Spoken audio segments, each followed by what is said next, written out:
Chapter 6. Stoicism and Free Will.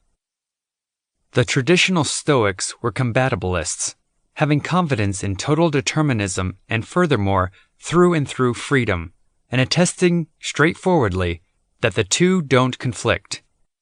They stated that there are no occasions that don't take after definitely from causes. They even don't have an issue with the start of the universe, since they trusted it to be cyclic, expanding endlessly into the past and future. On the off chance that one characterizes free will as the presence of uncaused occasions, at that point no, they didn't have confidence in through and through freedom. However, they stated that such uncaused occasions were not required for moral obligation, opportunity, or the great part of the standard things individuals connect with choice. Chrysippus, the pioneer of the Stoic rationality, characterized destiny, which the Greeks call a Greek word. In about the accompanying terms, destiny, he says, is an interminable and unalterable arrangement of conditions, and a chain rolling and snaring itself through an unbroken arrangement of outcomes, from which it is molded and made up. But I have duplicated Chrysippus's exceptional words as precisely as I could review them, altogether that, if my elucidation ought to appear to be excessively dark, making it impossible for anybody, he may turn his thoughtfulness regarding the thinker's particular dialect. For in the fourth book of the work on Providence, he says that a Greek word is an efficient arrangement, built up by nature of all occasions, tailing each other and consolidated from time everlasting, and their unalterable association. In any case, the creators of different perspectives and of different schools of logic transparently scrutinize this definition as it takes after. If Chrysippus, they say, trusts that everything is gotten under way and coordinated by destiny, and that the course of destiny and its curls can't be turned aside or avoided, at that point the transgressions and issues of men too should not cause outrage or be ascribed to themselves and their slants, however to a specific unavoidable drive which emerges from destiny. This is the courtesan and mediator for goodness sake, and by which whatever is to happen shall happen, and that along with these lines the building up of punishments for the blameworthy by law is unjustifiable, if men don't deliberately carry out violations, yet are driven into them by destiny.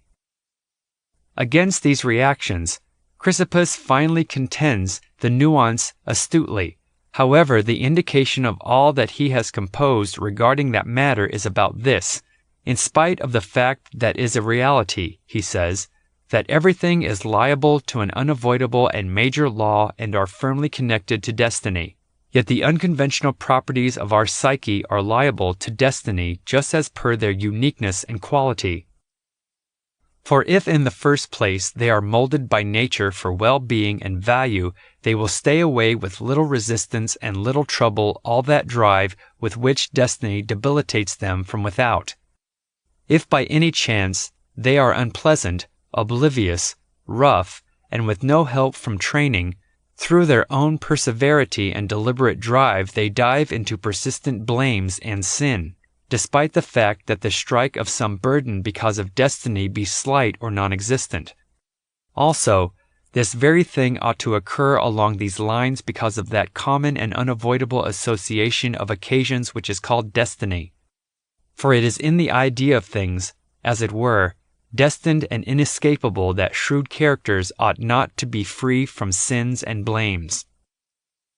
A little later he utilizes a delineation of this announcement of his, which is in truth very perfect and proper.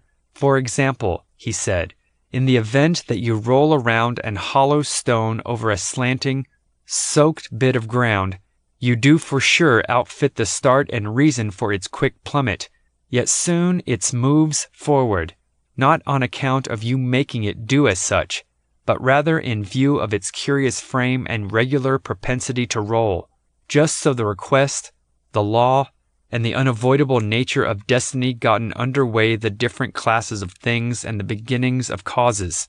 Yet the doing of our plans and considerations and even our activities, are controlled by every individual's own particular will and the attributes of his psyche.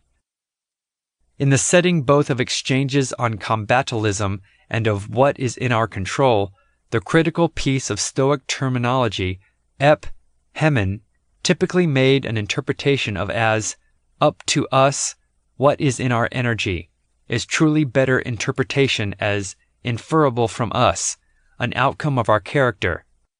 Ep, hemen is utilized as a part of dialogues of through and through freedom, and furthermore in various places in Epictetus, for example, the primary sentence of the Epictetus.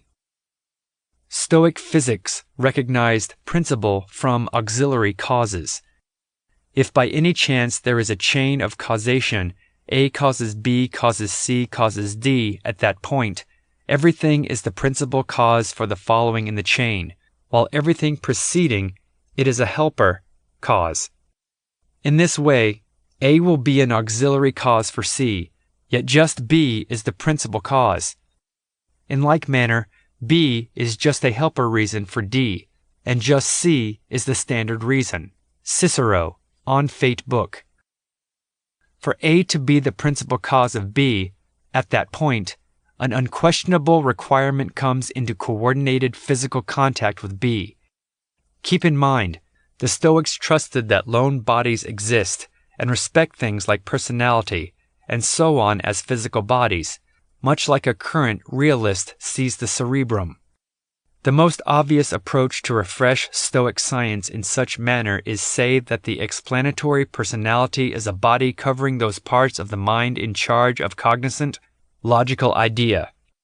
Ep, hemen alludes particularly to those things of which the explanatory personality is the rule cause.